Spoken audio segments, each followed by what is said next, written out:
தினம்தோறும் விளக்கேற்ற நல்ல எண்ணெய் இதயம் நல்லெண்ணெய்.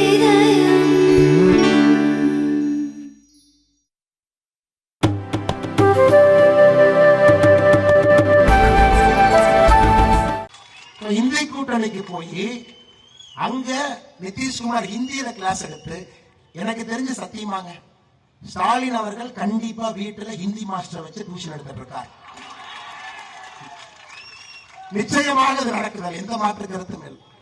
ஏதோ ரகுதாத்தா ரகதாத்தா சொன்னீங்க, ரகுதாத்தா ரகதாத்தான்னு அதனால ஸ்டாலின் அவர்களுக்கு சொல்லி சொல்லி ரகதாத்தா ரகுதாத்தா அந்த மாதிரி நடந்து கொண்டிருக்கு. இவர்கள் தமிழை காப்பாத்துறாங்களாம்.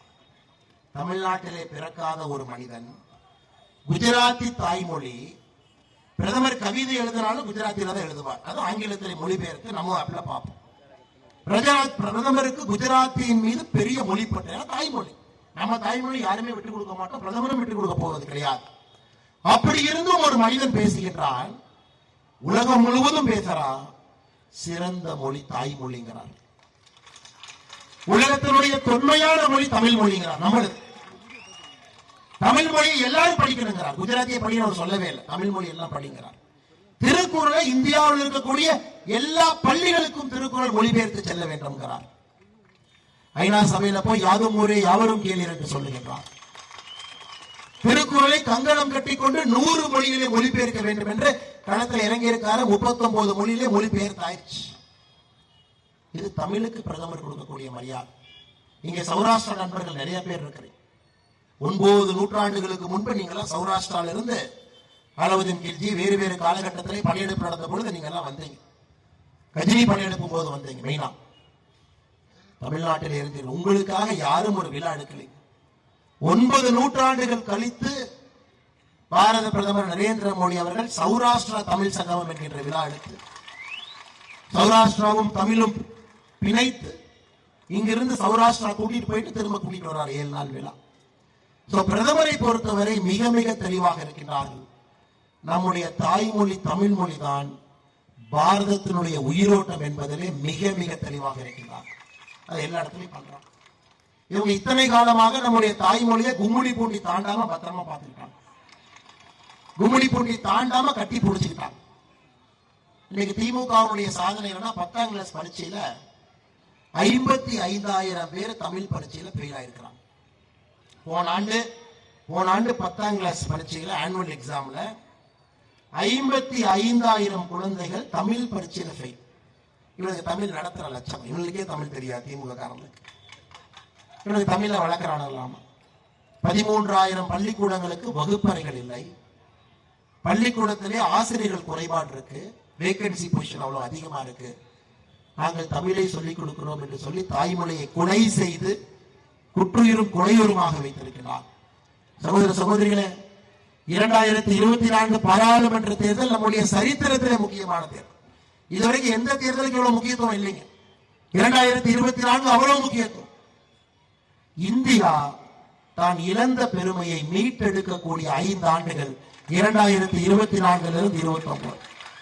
நாம எல்லாம் பேசுறோமே, நம்ம தாத்தா காலத்துல இந்தியா அப்படி இருந்தது, நம்ம பாட்ட காலத்துல அப்படி இருந்தது, பிரிட்டிஷ்காரங்க ஒழிச்சுட்டாங்க. அந்த இந்தியாவை நோக்கி செல்ல ஆரம்பித்திருக்கின்றோம். உலகத்தினுடைய முதன்மை நாடாக இந்தியா மாறுவதற்கு கொஞ்சம் கேமரா கீழே வைக்கிறேன். அந்த லைவ் போயிட்டு இருக்கு. கொஞ்சம் கேமரா கீழே வச்சு 2024 பாராளுமன்ற தேர்தல் என்பது நம்முடைய நாடு உலகத்திலே முதன்மை நாடாக வருவதற்கான தேர்தல். 2014 மோடி ஐயா ஆட்சிக்கு வந்த பொழுது உலகத்தினுடைய 11வது பெரிய பொருளாதார நாடாக இருந்தது. 9 ஆண்டுகள்ல உலகத்தினுடைய 5வது பெரிய பொருளாதார நாடாக மாறி இருக்கிறோம். 2028 முடியும் பொழுது உலகத்தினுடைய 3வது பெரிய பொருளாதார நாடாக மாறப் போகின்றோம். ஜப்பான், ஜெர்மனி 2 நாடுகளையும் முந்தி அடித்து 3வது இடத்துக்கு வரப்போம். அமெரிக்கா ரொம்ப தொலைவில் இருக்கு, சைனாவும் ரொம்ப தொலைவில் இருக்கு. 2 நாடுகளையும் எட்டி பிடிக்கக்கூடிய அடித்தளம் 2024 இருந்து 29 நாம் போடக்கூடிய அடித்தளம். அதனால்தான் பிரதமர் அவர்கள் சொல்கின்றார், வளர்ந்த பாரதம், வளர்ச்சி அடைந்த பாரதம், விகிசித் பாரதம். அது 2047 முடிவதற்குள்ள நம்முடைய குழந்தைகள் உலகத்தினுடைய முதன்மை நாடாக இருக்கக்கூடிய இந்திய நாட்டிலே வசிக்க போறாங்க. அதுக்கான தேவை. பிஜேபி நீங்களும் பிஜேபி, சில பேர் பிஜேபி இல்லாம இருக்கீங்க, அண்ணன் பிஜேபிக்காக பேசுறாருன்னு நினைக்காங்க. நாம் அனைவரும் பிரதமர் மோடிக்காக பேசிக் கொண்டிருக்கின்றோம். இந்த மாதிரி தலைவர் இல்லைங்க, இந்த மாதிரி தலைவர் இல்லை. இந்த மாதிரி தலைவர் எல்லாம் ஒரு யுகத்துக்கு ஒரு தலைவன் கிடைப்பான். அதை சமுதாயம் பயன்படுத்தி தன்னை முன்னேற்றிக் கொள்வதற்கு இந்த தலைவர்களை பயன்படுத்திக் கொள்ள வேண்டும். இன்னைக்கு நரேந்திர மோடி அவர்கள் கிடைத்திருக்கிறார்கள், அற்புதமான ஒரு தலைவராக கிடைத்திருக்கிறார்கள். இந்தியாவுடைய முக்கியமான காலகட்டத்தில் இந்த தலைவர் கிடைத்திருக்கிறார். இன்னைக்கு ஒரு சின்ன பாப்பா, நிறைய குழந்தைகள் கூட்டு வந்திருக்கிறீங்க, நிறைய குழந்தைகள். நான் நேற்று கூட யாத்திரையில சொன்னேன், எந்த குழந்தை கேட்டாலும் ஏங்க இந்த ஸ்கூலுக்கு போலியான்னு, நான் கட்டு போட்டேன் பாப்பா, ஏங்க கட்டு போட்டு யாத்திரைக்கு வரலாம். இல்ல மாமா பாக்குறோன்னு வந்தேன். நேற்று யாத்திரை மைக்கில் சொன்ன, தயவு செய்து குழந்தை யாரும் கட்டு போடாதீங்க, பள்ளி முக்கியம், நாம் எப்ப வேணாலும் நம்ம சந்திக்கலாம். இதே தமிழ்நாட்டில் நீங்கள் இருக்க போறீங்க, நான் இருக்க போறேன், கட்டு போட. அப்படி இருந்து குழந்தைகள் எல்லா இடத்துலயும் நிறைய வர்றாங்க. பகல்ல காலை 11 மணிக்கு வர்றாங்க, பள்ளிக்கூடம் நடக்கிற. அந்த குழந்தைகிட்ட கேட்டா கூட, கண்ணு 2024 யாரு ஜெயிப்பான்னு ஒரு குழந்தைகிட்ட கேட்டா அந்த குழந்தைய சொல்லும், மோடி தாத்தா மாமா ஜெயிப்பார். உனக்கு என்ன சந்தேகம்? இன்னைக்கு நமக்கு இருக்கக்கூடிய சந்தேகம் என்னவென்றால், மோடி அவர்கள் 400 எம்பிக்களோடு ஜெயிக்கின்றாரா, 450 எம்பியோடு ஜெயிக்கின்றார்களா என்பது மட்டும்தான் நமக்கு இருக்கக்கூடிய சந்தேகமே தவிர வேற எந்த சந்தேகம் இல்லை. தமிழகம் இன்னைக்கு மாறிடுச்சு. தமிழக மக்கள் இதெல்லாம் பார்த்து சலிச்சு போயிட்டாங்க. இது வேண்டாம் என்று நினைக்கிறார். கடன்கார மாநிலமா மாத்தியாச்சு, குடிகார மாநிலமாக மாற்றிக் கொண்டிருக்கிறார். சந்து புத்தெல்லாம் டாஸ்மாக் கடையை திறந்து 44,000 கோடி டாஸ்மாக் மூலமாக மது வியாபாரம் அரசுக்கு வேண்டும் என்ற இலக்கை நிர்ணயித்து கடந்த ஆண்டு 44,000 கோடி, இந்த ஆண்டு 52,000 கோடி ரூபாய் இலக்கை நிர்ணயித்திருக்கிறார். தமிழகத்திலே 18 வயசிலிருந்து 60 வயசுக்குள் இருக்கக்கூடிய ஆண்மகன் 19% மதுவுக்கு அடிமை என்ற ஆய்வறிக்கை சொல்லுது. அப்பனா 5ல் ஒருத்தர்.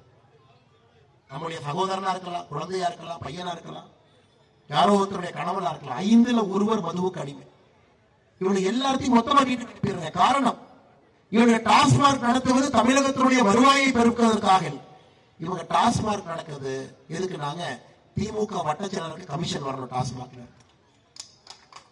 டாஸ்மாக் பக்கத்தில் இருக்க பார்ல ஒரு திமுக காரன் முட்டை மாஸ்டர் கான்ட்ராக்ட் எடுத்திருப்பான்.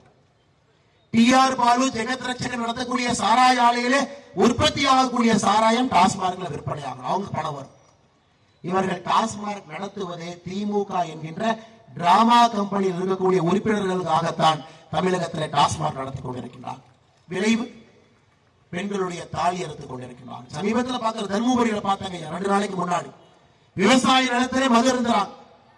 விவசாயி போய் கேட்கிறான், ஐயா தோட்டத்தில் குடிக்காதீங்க. விவசாயிக்கு பரிசு கண்டன் துண்டமாக வெட்டி கொலை. பக்கத்துல பல்லடத்துல 4 மாதங்களுக்கு முன்பு தோட்டத்திலே மது இருந்தான். விவசாயி போய் குடிக்காதீன்னு சொன்னதுக்கு ஒரு குடும்பத்திலே 4 பேர்த்த கொண்டாங்க. அதிலே இறந்தவர் நம்ம பாரதிய ஜனதா கட்சியினுடைய கிளை தலைவர், அவருடைய அம்மா, அவருடைய தம்பி, அவருடைய அண்ணன், 4 பேர் ஒரே வீட்டில் வெட்டி கொண்டாங்க ஒரு 7 நிமிஷத்துல. ஏன்னா தோட்டத்துல வந்து குடிக்காதேன்னு சொன்ன ஒரே ஒரு காரணத்துக்காக அந்த 7 வயசு பையனை கொல்றதுக்கு துரத்துனாங்க. அந்த பையன் வேலி ஏறி கூச்சி ஓடிட்டான். அந்த இல்லத்திற்கு யாத்திரையின் போது பல்லடத்திற்கு சென்று அவர்களை சந்தித்து பேசிவிட்டு வந்தேன்.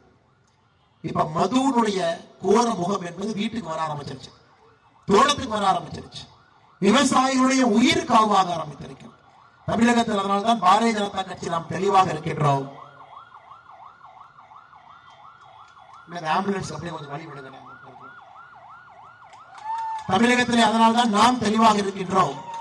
இது ஒரு சர்வதிகார நாடு இல்லைங்க. யாரையும் குடிக்காதே நம்ம கையை கட்டி போட முடியாது. சர்வதிகார நாடு. குடிக்கிறோம் சில பேர் முடிவு பண்ணிட்டு அவங்களே மாறுவாங்க. அதற்காக பாரதிய ஜனதா கட்சியுடைய எண்ணம் என்னன்னா, கள்ளுக்கடையை திறப்போம் என்பது பாரதிய ஜனதா கட்சியுடைய எண்ணம். தென்னை மரம், பனை மரத்திலிருந்து வரக்கூடிய பொருளை திறந்துருவோம்.